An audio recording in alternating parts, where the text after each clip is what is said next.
Hello everyone. Welcome to यूनिटॉक्स, जहां conversation सिर्फ बातें नहीं, एक इंस्पिरेशन बन जाती है। तो आज हमारे साथ एक ऐसी पर्सनालिटी है जो यूनिवर्सिटी की बैकबोन को रिप्रेजेंट करती है। तो so please join me on welcoming our respected registrar sir doctor Naushirwan Raunak sir. Thank you so much sir for joining us today and it's a very pleasure to have you here. Thank you so much, Pallavi. Thank you for calling me and thank you for inviting me to join you on this podcast. So, thank you. Okay sir. तो शुरुआत हम sir आपकी journey से करते हैं। आपकी journey sir इस field में कैसे शुरू हुई और इस एडमिनिस्ट्रेटिव रोल के लिए आप किस उस पॉइंट पे इंस्पायर हुए कि नहीं आपको लगा कि यही हमारी ट्रू कॉलिंग है? पल्लवी स्टार्ट करता हूँ मैं अपने एकेडमिक कैरियर के शुरुआत से राइट फ्रॉम द बिगनिंग। तो क्लास नर्सरी टू फोर्थ तक मेरा होम टाउन है समस्तीपुर, वहाँ से किया मैंने। फिर फिफ्थ क्लास ऑनवर्ड मैं अलीगढ़ मुस्लिम यूनिवर्सिटी में मूव कर गया और वहाँ की स्कूल सिक्स क्लास से Minto circle STS high school Minto circle से पढ़ा मैंने। टेंथ किया, फिर प्लस टू किया AMU से ही, ग्रेजुएशन किया AMU से ही, फिर MBA मैंने जामिया हमदर्द से किया और उसके बाद मैंने PhD मैनेजमेंट में सी सत्साई यूनिवर्सिटी सीहोर मध्य प्रदेश से किया। ये ब्रीफ था यस। मेरा एकेडमिक का। इंटरेस्ट की जो बात कही पल्लवी आपने, तो मेरा इंटरेस्ट इसमें ऐसे डेवलप हुआ कि मेरे ग्रैंड पेरेंट, वो मेरे नाना जी टीचर थे, प्लस मेरे पेरेंट्स, मेरे मम्मी पापा दोनों टीचर थे। तो मेरा एक कीन इंटरेस्ट रहा शुरुआत से टीचिंग की तरफ। और बहुत अर्ली स्टेज में, लाइफ के अर्ली स्टेज में, जब मैंने अपना करियर स्टार्ट भी नहीं किया था, तब से मेरा एक इंटरेस्ट था कि मुझे टीचिंग में आना है। तो मैंने MBA के बाद जो मेरा जॉब था, मैंने पहले MBA के बाद इंडस्ट्रियल जॉब किया और एक साल करने के बाद फिर मुझे अपॉर्चुनिटी मिल गई। ढूंढ रहा था मैं, लेकिन मुझे अपॉर्चुनिटी नहीं मिल रही थी। फिर मुझे अपॉर्चुनिटी मिली, मैं मूव किया टीचिंग में। एक साल मैंने काम करने के बाद फिर मुझे अपॉर्चुनिटी मिल गई PhD करने की। तो हायर एजुकेशन में परसू करने के लिए PhD इम्पॉर्टेंट होता है। तो मैंने वहाँ से PhD में एडमिशन लिया, एनरोल कराया, फिर PhD कंप्लीट किया और एकेडमिक्स में आ गया। एकेडमिक एडमिनिस्ट्रेशन में क्या था कि पहले तो ये था कि एकेडमिक्स में आना है, एकेडमिक्स में आया। फिर जब काम किया तो धीरे धीरे स्लोली एक इंटरेस्ट थोड़ा सा जो होता है वो आया कि एकेडमिक एडमिनिस्ट्रेशन में भी जाऊँ। तो स्टार्टिंग में काम करते हुए जब मैंने स्टार्टिंग में काम किया, ऑनलाइन टीचिंग भी किया मैंने। ऑनलाइन टीचिंग के बाद मुझे अपॉर्चुनिटी मिल गई IIM काशीपुर के साथ काम करने का, Indian Institute of Management Kashipur. तो वहाँ पे मैंने as an academic associate join किया मार्केटिंग एरिया में। वहाँ पे मेरी अपनी रोल्स एंड रिस्पॉन्सिबिलिटीज़ थी एकेडमिक्स में। वहीं मुझे फर्स्ट टाइम अपॉर्चुनिटी मिली एडमिनिस्ट्रेशन देखने की। Yes sir. तो एकेडमिक्स के साथ साथ मुझे वहाँ पे एडमिनिस्ट्रेटिव अपॉर्चुनिटी भी मिली और वहाँ पे प्रोग्राम ऑफिस में फर्स्ट ईयर प्रोग्राम ओवरऑल जो उसका एडमिनिस्ट्रेशन था, जो उसका एग्जामिनेशन था, रिजल्ट प्रोसेसिंग था, वो सारा कुछ मुझे देखने का मौका मिला। वहाँ पे काम किया। वहाँ पे काम करने के बाद 2022 में मैंने संदीप यूनिवर्सिटी ज्वाइन किया, as an assistant professor join किया। 22 में अक्टूबर में मैंने ज्वाइन किया और विद इन अ मंथ मुझे एडिशनल रिस्पॉन्सिबिलिटी मिल गई HOD की। तो वाह। एज ए HOD सर्व किया मैंने। तो एडमिनिस्ट्रेशन में आ गया था मैं, तब HOD बना। HOD रहते हुए ऑलमोस्ट 1 ईयर मैंने काम किया। उसके बाद फिर मुझे दोबारा अपॉर्चुनिटी मिल गई रजिस्ट्रार की रिस्पॉन्सिबिलिटी सर्व करने की। तो 23 में एज अ रजिस्ट्रार मैंने फिर कंटिन्यू किया और अभी तक रजिस्ट्रार के पोजीशन पे कंटिन्यूड हूँ। तो ये रहा मेरा एकेडमिक एडमिनिस्ट्रेटिव जर्नी। वाह सर, और काफ़ी इंस्पिरेशनल जर्नी रही सर आपकी। तो सर हम लोग जो बात कर रहे हैं रजिस्ट्रार रोल में, ये एक एडमिनिस्ट्रेटिव रोल है, हम सब जानते हैं। तो सर अभी बात करें स्टूडेंट्स की, तो ये जो एडमिनिस्ट्रेटिव रोल है रजिस्ट्रार रोल, क्यों वो स्टूडेंट के लाइफ में कैसे इम्पैक्ट रख रही है सर? Very good question. अगर मैं कहूँ, यस सर। बच्चों की जो अंडरस्टैंडिंग है उसको डेवलप करने के लिए कि कैसे वो कनेक्टेड है रजिस्ट्रार के रोल से या रिस्पॉन्सिबिलिटी से। तो जैसे आपने इंट्रोडक्शन में भी कहा कि बैकबोन ऑफ द यूनिवर्सिटी, तो क्या है, कुछ चीज़ें होती हैं जो आप उनको कनेक्ट करते हैं ऐसे एग्जांपल्स देके। स्टूडेंट का एंट्री और exit right from the admission till exam final examination, ये जो पूरा प्रोसेस है वो कहीं ना कहीं हर जगह पे रजिस्ट्रार का इन्वॉल्वमेंट होता है। जैसे उसका एडमिशन है, एडमिशन प्रोसीजर है, उसका जॉइंट एंट्रेंस एग्जामिनेशन है, एनरोल होने के बाद उसको हॉस्टल चाहिए, फिर क्लासरूम्स चाहिए, या उसको मेस फैसिलिटीज़ चाहिए, लाइब्रेरी की फैसिलिटी चाहिए, और बहुत सारी फैसिलिटीज़ होती हैं, इंफ्रास्ट्रक्चरल फैसिलिटीज़ चाहिए, उसको स्पोर्ट्स फैसिलिटी चाहिए। तो ये सारा अरेंज कराना, इन सारों को लुक आफ्टर करना, ये रजिस्ट्रार की रिस्पॉन्सिबिलिटी है। साथ साथ उसका टाइमली एग्ज़ाम कंप्लीट कराना, एग्ज़ाम कंडक्ट कराना, एग्जामिनेशन कंप्लीट कराना, रिज़ल्ट पब्लिश करवाना। रिज़ल्ट पब्लिश कराने के साथ साथ उसका प्लेसमेंट कराना बच्चों का, कि जब फाइनल ईयर में जो आ गया तो उसको अच्छी कंपनी में जॉब की अपॉर्चुनिटी दिलवाना, प्लेसमेंट ड्राइव्स करवाना। तो ये सारा जो रोल है वो स्टूडेंट से लिंक्ड रोल है रजिस्ट्रार का। इसके अलावा भी रजिस्ट्रार का अपना एक बहुत वास्ट स्कोप होता है वर्क का। जैसे स्टैचुटरी जितनी भी कंप्लायंस की चीज़ें होती है वो रजिस्ट्रार देखते हैं। एक्सटर्नल कम्युनिकेशन है, जैसे गवर्नमेंट बॉडीज़ के साथ या यूजीसी के साथ, तो वो भी बीइंग रजिस्ट्रार आपको देखना होता है कि वहाँ से क्या लेटर्स आ रहे हैं, वहाँ से क्या इंक्वायरीज आ रही है, उसको टाइमली रिस्पॉन्ड करना। तो ये स्टूडेंट के पर्सपेक्टिव से बाहर की चीज़ें हैं, जो प्योर रजिस्ट्रार रोल को, जो एक्सटर्नल अफेयर्स है रजिस्ट्रार का, उसके लिए स्टूडेंट के लिए जितनी बातें मैंने आपको पहले बताई, कि स्टूडेंट का जो रिक्वायरमेंट है, स्टूडेंट का चाहे टीचिंग से हो, चाहे लर्निंग से हो, चाहे एक्स्ट्रा करिकुलर से हो, चाहे वो को करिकुलर से हो, तो उन सारी चीज़ों का अरेंजमेंट कराना रजिस्ट्रार की रिस्पॉन्सिबिलिटी में आता है। उसके साथ साथ रजिस्ट्रार की रिस्पॉन्सिबिलिटी में एक चीज़ बहुत इंपॉर्टेंट है, जो आपको स्टूडेंट से कनेक्ट करता है, कि स्टूडेंट जिस पर्पज़ से यूनिवर्सिटी में आया है, उसका पहला फर्स्ट प्रायोरिटी क्या है, उसको उसकी लर्निंग है स्टूडेंट की। Yes sir. तो स्टूडेंट का जो लर्निंग आउटकम है वो प्रॉपर होना चाहिए, पॉजिटिव होना चाहिए। इसको इंश्योर कराना भी रजिस्ट्रार की रिस्पॉन्सिबिलिटी में आता है। Yes sir. रिस्पॉन्सिबिलिटीज सर तो बहुत सारी ही हैं। सर जैसे कि हम डेली ऑपरेशंस देखते हैं, उसको स्मूथली हैंडल करना एक खुद में बहुत बड़ा चैलेंज है सर। तो सर उसी डेली ऑपरेशंस को जब आप हैंडल करते होंगे डेली बेसिस पे, लाइक डेली बेसिस पे, क्योंकि ये तो डेली का है, आप हम देख ही रहे हैं इस चीज़ को।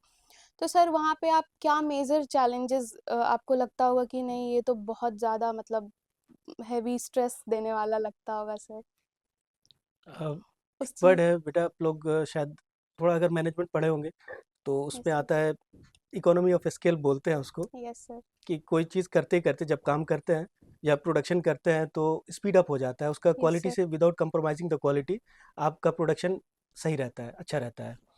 तो एग्जैक्टली सब रोल के साथ है कि जब आप काम करते हैं, एक्सपेरिंशियल लर्निंग होती है आपकी, तो आप इम्प्रूव कर जाते हैं, या आपका स्पीड एनहांस हो जाता है।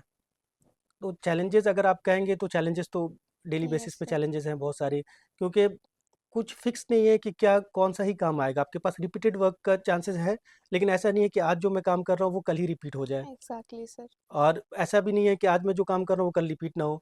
तो बहुत अनसर्टेनिटीज़ भी हैं, चाहे इंटरनल हो चाहे एक्सटर्नल हो। दोनों बताया आपको कि रजिस्ट्रार के रोल में मुझे इंटरनल भी देखना होता है, अच्छा। एक्सटर्नल चीज़ों को भी देखना होता है। तो यस। इतना चैलेंजिंग मैं कुछ नहीं मानता हूँ। मेरे लिए जो चैलेंजिंग है, कुछ चीज़ें हैं, चूँकि मैं आपके पॉडकास्ट पे बात कर रहा हूँ, यस और सर। स्टूडेंट्स को मेरा जो मैसेज है वो स्टूडेंट्स के लिए है। यस। तो अगर मैं चैलेंजिंग कुछ मानता हूँ तो मैं स्टूडेंट का इंटरेस्ट को चैलेंजिंग मानता हूँ। यस। अगर कोई स्टूडेंट इंटरेस्ट लेता है, स्पोर्ट्स में लेता है, एकेडमिक्स में लेता है, को करिकुलर एक्टिविटीज़ में लेता है, बहुत आगे जाता है, बहुत कुछ करता है, लेकिन कोई इंटरेस्ट नहीं लेता है, यस सर। तो इंटरेस्ट नहीं लेता है, उसके लिए हम क्या कर सकते हैं? उसके लिए हम बहुत सारी कोशिशें करते हैं, उनको अलग अलग एंगल से, कि आपका अटेंडेंस होना चाहिए, क्लासरूम में पार्टिसिपेशन होना चाहिए। ट्रिपल ए का जो आपका मॉडल है, जो सीआईए है आपका, कंटिन्यूअस इंटरनल असेसमेंट जो है, यस। तो वहाँ पे जो ट्रिपल ए मॉडल मॉडल है आपका, असाइनमेंट है, एक्टिविटी है, अटेंडेंस है, तो इन चीज़ों के थ्रू हम थोड़ा थोड़ा इन्फोर्स करते हैं। लेकिन उनके जो इंटरेस्ट को डेवलप करना, वो यस। मुझे बहुत चैलेंजिंग लगता है। Yes sir. तो उसके लिए क्या है कि बीइंग अ टीचर, मैं टीचर भी हूँ, मैनेजमेंट पढ़ाता भी हूँ, तो मुझे ये task being a teacher, being a registrar, दोनों रोल में मुझे डिफ़िकल्ट लगता है, चैलेंजिंग लगता है। यस लेकिन सर। मुझे लगता है कि स्टूडेंट्स को सेल्फ मोटिवेटेड भी होना चाहिए। आपके बड़े जो बोल रहे हैं वो तो बोल ही रहे हैं, आपको खुद भी सेल्फ मोटिवेटेड होना चाहिए कुछ चीज़ों को। या आप बहुत सारा अभी सोशल मीडिया पे देखते हैं, तो सेल्फ मोटिवेशन आपका कहीं न कहीं से तो आना चाहिए। यस आप या सर। तो सोशल मीडिया से ले लें, सोशल मीडिया पे क्या है, बहुत सारे हर तरह की चीज़ें हैं। तो आपके इंटरेस्ट की जो चीज़ें हैं, या जो आपके करियर को या आपको ग्रूम करने में हेल्प करेंगी, उन चीज़ों से आप कुछ हेल्प ले लें। या यस आपके सर। टीचर्स बोलते हैं, आपके सीनियर्स बोलते हैं, आपके कलीग्स बोलते हैं, तो उनसे थोड़ा-सा मोटिवेट होकर अगर चीज़ों में इंटरेस्ट लेने लगे, एकेडमिक्स में इंटरेस्ट लेने लगे, तो आपका करियर बिल्डअप हो जाएगा, अच्छा होगा। तो यस इसको सर। थोड़ा-सा मैं चैलेंजिंग मानता हूँ, यस क्योंकि सर। मेरी हमेशा कोशिश रहती है कि स्टूडेंट्स का जो एंगेजमेंट हो, वो लर्निंग प्रोसेस में हो। Yes sir. और मुझे 100% एंगेजमेंट चाहिए, और 100% स्टूडेंट्स का एंगेजमेंट चाहिए। That is why it makes me a challenging task. Yes sir. ये रीज़न है।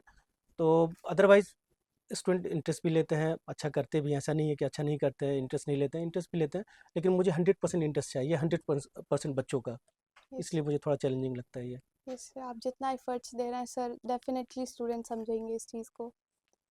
सर, स्टूडेंट्स के पर्सपेक्टिव से अगर देखें तो लाइक फैकल्टीज़, जो भी टीचर्स या मेंटर्स होते हैं, उनका तो उनके लाइफ में काफ़ी क्रूशियल रोल होता ही है। तो सर, जब एडमिनिस्ट्रेटिव की बात करें हम, तो एडमिनिस्ट्रेटिव स्टूडेंट्स के एकेडमिक्स और फिर उनके पर्सनल प्रॉब्लम्स को लेके क्या इम्पैक्ट कर सकती है? देखिए इम्पैक्ट होता है, जैसे बताया कि एक इंटरफेस है, यस सर। एडमिनिस्ट्रेशन जो है एक इंटरफेस है स्टूडेंट का। जैसे उसका जो क्लोजेस्ट इंटरफेस है उसका डिपार्टमेंट है या हॉस्टल के जो उसके रेक्टर्स हैं वो है, उसका लेयर्स बने हुए हैं। जैसे आपका डिपार्टमेंट है, अगर कोई इशू आया किसी स्टूडेंट के पास, तो इमीडिएट किसको कांटेक्ट करता है? अपने फैकल्टी को या अपने एचओडी को या अपने डीन को। यस। अगर डिपार्टमेंट लेवल पे अगर वो चीज़ें रिजॉल्व हो जाती हैं, यस। Well and good. अगर नहीं होता है तो वो एस्केलेट होकर आगे जाता है या फॉरवर्ड होकर आगे जाता है। आगे जाता है तो फिर हमारे पास आता है, आपके डीन स्टूडेंट वेलफेयर है उनके पास जाता है, यस सर। रजिस्ट्रार ऑफिस में आता है या अलग और ऑफिसेज है, वीसी सर का ऑफिस है, वहाँ पे जाता है। केस टू केस वैरी करता है कि आपके मैटर का क्या सीरियसनेस है, और उसको उसी अकॉर्डिंग उसको प्रायोरिटाइज करके उसको हैंडल किया जाता है। आपने पूछा कि बच्चे पे क्या इम्पैक्ट है। Yes sir. अगर कोई बच्चा किसी परेशानी में है, उसको सॉल्यूशन हम्म। अगर डिपार्टमेंट से नहीं मिला या इमीडिएट उसका हॉस्टल का परेशानी है वहाँ से नहीं मिला, तो ये हमारी रिस्पॉन्सिबिलिटी है, कलेक्टिव रिस्पॉन्सिबिलिटी है, मेरी भी और यूनिवर्सिटी के जितने ऑफिसर्स हैं या जो अलग अलग पोजीशन पे, सेंट्रल पोजीशन पे या पर्टिकुलर डिपार्टमेंटल पोजीशन पे काम कर रहे हैं, तो उनकी रिस्पॉन्सिबिलिटी है कि उसको प्रायोरिटी पे रख के सबसे पहले उसका सॉल्यूशन देना है। सपोज़ कि अगर किसी बच्चे को अभी जैसे रिसेंट में आप लोगों ने देखा कि खाने के लिए इशू हुआ, चेयरमैन सर ने खुद मीटिंग किया बच्चों के साथ, फूड कमेटी में आप लोग भी शायद होंगे, तो खुद मीटिंग किया। तो कुछ चैलेंजेस हैं, अभी जैसे गैस के सप्लाई को लेकर चैलेंजेस हैं। Yes sir. चैलेंजेस है, अब उसके लिए अल्टरनेट अरेंजमेंट हम लोगों ने किया है, हम लोगों ने लकड़ी का अरेंजमेंट किया, यस फिर उस पे सर। खाना बन रहा है, तो वो क्या है कि यहाँ के स्टाफ के लिए भी थोड़ा चैलेंजिंग है। Yes sir. लकड़ी के चूल्हे पे काम करना, फिर उसको टाइमली सब कुछ डिलीवर करना, बच्चों को उस क्वालिटी में, उस क्वांटिटी में प्रोवाइड कराना खाना, थोड़ा चैलेंजिंग हो रहा है उनके लिए। और जाकर भी हमने विजिट किया है, वहाँ पे देखा भी है, तो वो चैलेंजिंग है। Yes sir. फिर भी अगर बच्चे को प्रॉब्लम आता है, तो बच्चे को एक सबसे पहले तो एक क्लियर कम्युनिकेशन जाना चाहिए, एक हम्म। में नोटिस के तौर पे जाना चाहिए या राइटिंग में जाना चाहिए, उनकी उन तक पहुंचना चाहिए कि yes we are facing some challenges, हमारे पास गैस की डिलीवरी नहीं हो रही है, कुछ प्रॉब्लम है, तो इसके लिए आपका जो मेनू है उसको हम रिवाइज कर रहे हैं। तो यस वो सर। रिवाइज्ड मेनू बच्चों तक पहुंचना चाहिए। हम्म। पहुंचने से क्या होगा कि अगर खाने का इशू है तो 90% वहाँ से रिजॉल्व हो जाएगा, उनको भी मालूम हो जाएगा कि नहीं अभी मेनू में ये है, अभी हमारा ये चलेगा। Yes sir. दूसरा, फिर भी अगर 10% रहता है कि किसी को कुछ प्रॉब्लम है, उसको उसमें से भी प्रॉपर प्रॉपर खाना नहीं मिल रहा है या कोई प्रॉब्लम आ रही है, तो वो एस्केलेट होगा या वो हम तक पहुँचेगा, कंप्लेंट के तौर पर आएगा, तो उसको प्रायोरिटी वाइज़ उसको रिज़ॉल्व कराना ही कराना है। नहीं रिज़ॉल्व कराएँगे तो बच्चा क्या है कि देखिए, बच्चे बच्चे ही हैं, आप लोग भी यस बच्चे हैं, सर। तो आपका जो एक मेंटल लेवल है और जो जहाँ पे आपके टीचर्स हैं उनका मेंटल लेवल है, दोनों में डिफरेंस है। यस या सर। बियरिंग कैपेसिटी अगर बोलेंगे, झेलने की कैपेसिटी, तो आपके टीचर्स में या आपके गार्जियंस में, आपके पेरेंट्स में ज़्यादा है, आप लोगों में थोड़ा कम है, यस।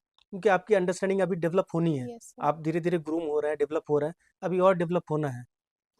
तो ये जो गैप है आपके अंडरस्टैंडिंग में और बियरिंग कैपेसिटी में, और यस सर। आपके जो गार्जियंस हैं या आपके गार्जियंस यहाँ पे कौन है? आपके टीचर्स हैं, यस हम सर। लोग हैं, वीसी सर हैं, रजिस्ट्रार हैं या जो भी ऑफिसर्स यहाँ पे अवेलेबल हैं, डीन सर हैं, तो ये आपके क्या हैं? गार्जियंस हैं।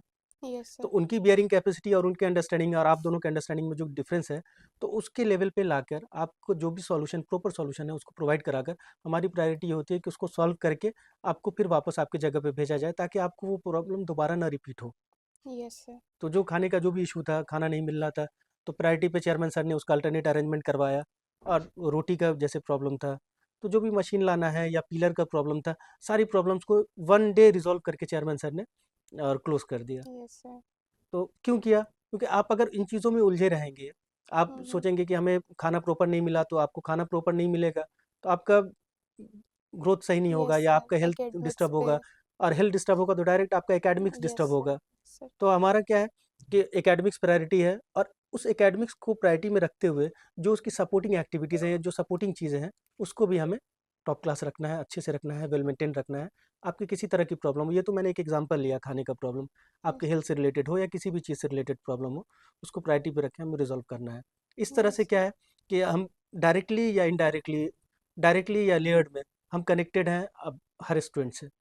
बीइंग यस रजिस्ट्रार सर, या यस बीइंग सर, बीसी, हम लोग भी कनेक्टेड है। हाँ, यस, बहुत सारा क्या है कि डायरेक्ट हमारा इंटरेक्शन नहीं होता है। यस कई सर, जगह क्या होता है कि कंप्लेन जाता है और वाया हमारे पास कंप्लेन आता है या फॉरवर्ड होकर आता है, हम वहीं से रिज़ॉल्व कर देते हैं, स्टूडेंट से इंटरेक्शन नहीं हो पाता है, यस लेकिन सर, रेज़ोल्यूशन मिलता है, यस सर, एक ब्रिज का काम एक करता ब्रिज है। का यस काम सर, यस सर। सर, अभी हम लोग देखते हैं कि जो टेक्नोलॉजी का जो एरा है, इनोवेटिव एरा जिसको हम बोल सकते हैं, तो सर इसमें एडमिनिस्ट्रेटिव किस तरह का रोल प्ले कर सकती है, जो अभी के जो टेक्नोलॉजीज हैं, लाइक इनोवेशन जो है, लाइक अभी तो समझ ही रहे हैं कितना वर्ल्ड फास्ट चेंज हो रहा है इन सब चीज़ के पीछे। तो सर एडमिनिस्ट्रेटिव इस चीज़ को कैसे अडॉप्ट कर रही है? हाँ, एडमिनिस्ट्रेशन कैसे अडॉप्ट करी? देखिए, यस सर, बिल्कुल बहुत जेन्युइन क्वेश्चन है आपका। यस सर, अभी जो वर्ल्ड को बोलते हैं कि फास्ट मूविंग वर्ल्ड है, टेक्नोलॉजी हम्म, ड्राइवन वर्ल्ड है, तो एक पैराडाइम शिफ्ट हुआ है, कंप्यूटर्स का यस सर, इंटरनेट एरा है। तो एक पैराडाइम शिफ्ट हुआ है आज से 15 साल पहले, 20 साल पहले जो चीज़ें थी, जैसी चीज़ें थी, या यूनिवर्सिटी या एकेडमिक इंस्टीट्यूशन जैसे चलता था और आज के डेट में बहुत डिफरेंसेस है।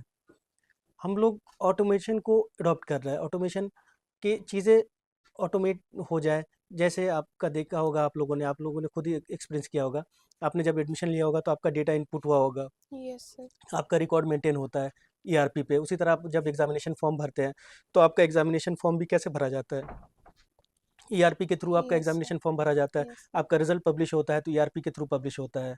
अब बहुत सारा आप लोगों ने कोर्सेज देखा होगा कि हम लोग वैल्यू एडेड कोर्सेज करवाते हैं, वैल्यू एडेड प्रोग्राम्स कराते हैं।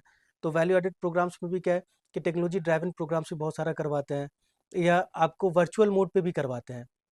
यस सर, तो ये जो टेक्नोलॉजी का सिर्फ टेक्नोलॉजी आ जाना ही इम्पोर्टेंट नहीं है, टेक्नोलॉजिकल एडॉप्शन बहुत इंपॉर्टेंट है। और जो भी कॉम्पिटिटिव वर्ल्ड है, ये संदीप यूनिवर्सिटी है या कोई सी भी यूनिवर्सिटी एकेडमिक इंस्टीट्यूशन है या कोई भी बिजनेस ऑर्गेनाइजेशन है, उसके लिए ज़रूरी है कि जो मॉडर्न टेक्नोलॉजीज आ रही है उसको अडॉप्ट करें, उसका एडॉप्शन बहुत ज़रूरी है। यस सर, तो इसी तरह सिमिलर वे में जो भी यूनिवर्सिटी एडमिनिस्ट्रेशन के लिए या आपको यूनिवर्सिटी के फंक्शनिंग के लिए जो टेक्नोलॉजी इंपॉर्टेंट है, उसको हम लोग अडॉप्ट करते हैं, चाहे ईआरपी के फॉर्म में हो, चाहे आपने देखा होगा कि हर स्टूडेंट का अटेंडेंस बायोमेट्रिक हो रहा है। यस सर, यस सर, तो ये क्या है, ऑटोमेशन है, टेक्नोलॉजी हम्म, ड्राइवन है।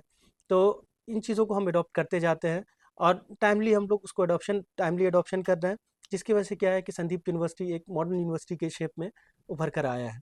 आपने देखा होगा बिहार में और भी यूनिवर्सिटीज़ हैं और संदीप यूनिवर्सिटी भी है। इसी एरिया में हम लोग भी काम कर रहे हैं और भी दूसरे एकेडमिक इंस्टीट्यूट भी काम कर रहे हैं। लेकिन हमारा टेक्नोलॉजी एडॉप्शन जो है वो फास्ट है, जो पेस है वो फास्ट है। टेक्नोलॉजी आता है, हम उसको अडॉप्ट करते हैं। यस सर, यस सर, ये तो हो गया। तो सर अभी हम लास्ट मैसेज क्या देना चाहेंगे सर आप स्टूडेंट्स को, जो उनके पर्सनल ग्रोथ में, या फिर पेरेंट्स को क्या मैसेज देना चाहेंगे जो ऑलरेडी बच्चों को लेके बहुत परेशान रहते हैं, अभी बहुत कंसर्न फील करते हैं, तो उनके लिए कोई मैसेज सर? देखिए, सबसे पहले तो पेरेंट्स के लिए मैं ऑलमोस्ट 3 इयर्स से मैं रजिस्ट्रार हूँ, उससे पहले एचओडी भी था, और मैं यहीं के एक्सपीरियंस को शेयर करता हूँ। और मेरा सैल्यूट है उन सारे पेरेंट्स को जो अपने बच्चों को यहाँ पर रख कर पढ़ा रहे हैं, हॉस्टल में रखे हो या बाहर रहते हो बच्चे, या घर से आते हो बच्चे। क्योंकि ऐसे पेरेंट से भी मैंने मुलाकात की है, मिले हैं ऐसे पेरेंट्स भी जो बेयरली मत वो अपना खुद का एक्सपेंसेस मीट कर पाते हैं, लेकिन बच्चों का इतना फीस देना, उसको पढ़ाना, उनके यस, उनका जो जज्बा है वो बहुत पॉजिटिव है। यस सर, तो उनके लिए तो मेरा एक सैल्यूट है, ऐसे यस सारे सर, पेरेंट्स के लिए और सब सारे पेरेंट्स के लिए। क्योंकि इतना मेहनत करके वो अपने बच्चों को पढ़ा रहे हैं, वो अपनी सारी चीज़ों को, सारे इंटरेस्ट को साइड में कर दिया उन लोगों ने। और मैं ऐसे एक दो नहीं, ऐसे कई पेरेंट्स से मिला हूँ, तब यस जाके सर, मुझे जो यहाँ का जो एरिया है, जो सबर्बन एरिया है, रूरल एरिया है, और यहाँ का जो एक सोशो इकोनॉमिक मॉडल है, मेरे समझ में तब आया। क्योंकि मेरी भी जो पूरी परवरिश है या जो मेरा अपब्रिंगिंग है, मैं रहने वाला ये बिहार का ही हूँ, समस्तीपुर का, लेकिन मेरा पूरा अपब्रिंगिंग जो है वो यूपी में अलीगढ़ में हुआ। स्कूलिंग से लेके और ग्रेजुएशन तक मैं अलीगढ़ में था। तो उतना यहाँ के एनवायरनमेंट से इतना एक्सपोज नहीं था मैं। लेकिन जब यहाँ पे आया, यहाँ पे लोगों से मिला, खास करके जब पेरेंट्स आते थे मिलने के लिए, तब मुझे यहाँ का समझ में आया। तो इसलिए मैंने कहा कि मेरी तरफ से एक सैल्यूट है उनको, उनके जज्बे को, कि इतना मेहनत करते हैं वो, अपने बच्चों को पढ़ा रहे हैं, और उनके अंदर करेज है कि बच्चों को पढ़ाना है, कुछ बनाना है उनको। खुद यस सर, किसान हैं, खुद मेहनत कर रहे हैं, लेकिन उनके अंदर ये करेज है, ये हिम्मत है कि हम अपने बच्चों को पढ़ाएँगे, कुछ बड़ा बनाएँगे उनको। बच्चों के लिए क्या है, बच्चों से मेरा बहुत अच्छा इंटरेक्शन रहता है, टीचिंग मेरा पैशन भी है। यस सर, मुझे उन बस एक चीज़ कहना है, अभी जो ये जो मॉडर्न दौर है ना, जो टेक्नोलॉजी एडॉप्शन की हम लोगों ने बात की, यस सर। तो बच्चों को भी अडॉप्ट करना चाहिए, लेकिन बच्चों ने एक्सेस वे में अडॉप्ट कर लिया है। Yes sir. तो एक बैलेंस चाहिए उसमें, बैलेंस खास करके सोशल मीडिया यूजेज में बैलेंस चाहिए, और मेहनत से नहीं भागें। Yes sir. इसलिए बता रहा हूँ कि मैं भी आज रजिस्ट्रार हूँ, और बहुत एक एवरेज मिडिल फैमिली से हूँ, जैसे आप लोग हैं वैसे उसी उसी तरह की फैमिली से हूँ। मेरे पेरेंट्स भी टीचर ही थे। तो यहाँ से निकल कर जब मैं रजिस्ट्रार बन सकता हूँ यूनिवर्सिटी का, तो आप लोग कहीं भी जा सकते हैं। सर। उसी परिवार से, उसी लेवल से हैं सब लोग। तो बस क्या है, एक ही चीज़ है, अब वो चीज़ है आपकी मेहनत। Yes sir. आपका हार्ड वर्क जो है, उसका कोई दूसरा अल्टरनेटिव नहीं है। मेरा जो मैसेज है बच्चों के लिए, 2 मैसेज है। पहला तो हार्ड वर्क, और यस। दूसरा सोशल मीडिया का कंट्रोल यूज़ेस करें। यस। यूज़ करें, अच्छी चीज़ है। बहुत सारी चीज़ें आपको वहाँ से सीखने को भी मिलती है, जानने को भी मिलती है। यूज़ करें और अपने आप को अपडेट भी रखें। अगर आप यूज़ नहीं करेंगे तो आप अपडेटेड कैसे रहेंगे? यस तो सर। अपने आप को अपडेटेड भी रखें, लेकिन लिमिटेड यूज़ करें, और मेहनत से कभी नहीं भागें। खूब मेहनत करें और खूब तरक्की करें, ये मेरा मैसेज है आप लोगों के लिए। अच्छा। सर, आज आपसे बात करके बहुत अच्छा लगा और बहुत कुछ सीखने को मिला। लिसनर्स चाहे हमारे पेरेंट्स होंगे या फिर स्टूडेंट्स होंगे, ऑब्वियसली बहुत कुछ सीखने को मिला, बहुत मोटिवेशन फील हुआ सर। तो thank you so much sir for joining us, for giving us such a valuable time sir. Thank you Pallavi, thank you so much. Thank you so much sir.